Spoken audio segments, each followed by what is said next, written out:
He's missed it. England's World Cup is over. England, my nation, my team, my one true love, are out of the World Cup. Have been for a couple of days, but I want to mull it over, you know. I want to see what happened, see if any... just whack my elbow on that, to see if anything just, fell into place.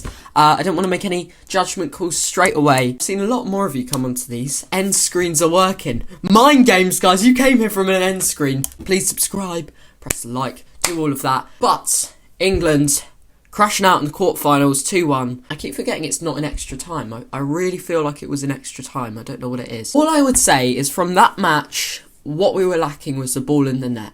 And that sounds simple, right? Every loss, that's what you're lacking. But I could have been sat here saying we didn't have possession, we didn't have chances, no one was inspirational enough, went forward, no one really pushed and made it exciting. I could have been sat here saying we were awful defensively. I could have been sat here saying we couldn't string 4 passes together. We did everything we needed to do except have that ball in the net. And that costs us, and that has always cost us as England. And there's no denying we do need to find a way around that, because you've got to score goals to win games. Gareth Southgate loves to win a game 1-0. That's his preference. He wants to keep a clean sheet, get the goal, go in there and just win the game. 1-0. Sorted. That's not always going to happen. And when you come up with these against these top teams, they will instantly hit out at you. And that's what happened. Whether it's a foul on Saka or not, it doesn't matter. I personally, I didn't really see it. I didn't think there was too much in it. I wasn't screaming out instantly, which always is what catches my mind. Instantly, you've got to defend that anyway. The penalty from Kane, the initial one, absolutely brilliant, thundered it in. Let's address the fact that the ref... Oh my days, mate. Oh my... Apparently he's ref in the final. You poor sods. He was awful, okay? And I think a few of them have been awful this World Cup. Who was it? Who was the one that dished out about 14 yellow cards in a game? There was this one ref that managed to give out a yellow card in the penalty shootout. How have you done that? How? 4 penalties I counted that there probably should have been in that game. He only gave 2 of them. You gave 50% of that. I don't mean to be doing that to you. And I do think that is partly our fault, you know. Saka was going down very, very easily. I'm not going to lie. Everyone's saying he was our star man. He shouldn't be brought off. He was going down very easily. He was creating chances, but he just didn't stay on his feet. And I think that always creates this image for refs that they should go, right, need to look out for him. We need to stamp that down. And that instantly stamped him out for things like a free kick and stuff like that. And it really annoys me that VAR can't look at free kicks, because to me there was a clear one in that first half. Let's just talk about what we all know we need to talk about. The penalty. I'm standing up for this. I swear to God, if any of you are the ones that have been saying Harry Kane shouldn't have been taking that, I can't deal with you. I can't deal with you. How is that opinion come to your heads? I really can't understand it. Yes, okay, I was looking at it, and he was always going to miss. That is his teammate at Tottenham Hotspur. He's taken 1 penalty. Mind games start to come into play. He's like, I always go to the left, and I just scored to the left. Maybe he'll dive that way. Or maybe he'll try and trick me out and dive the other way. Or maybe he'll stay in the middle. Should I go down the middle? He went down the middle, and that was his initial thought. Then he thought, no, I need power on this. I need loads of power to get it in.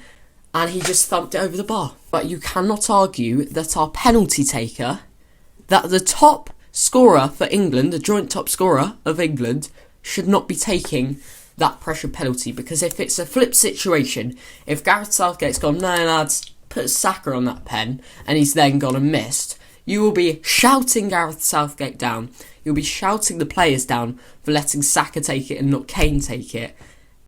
It's just a stupid situation. Players miss. Players make mistakes. They do miss. That's why Rashford missed. That's why Saka missed. That's why Sancho missed in that penalty shootout only a year ago. Henderson did it in the World Cup. We didn't get punished for it, but he missed. And it always happens. And so I would say that, yeah, Kane's missed a pen. But 1 out of how many? How many times has he been reliable for us?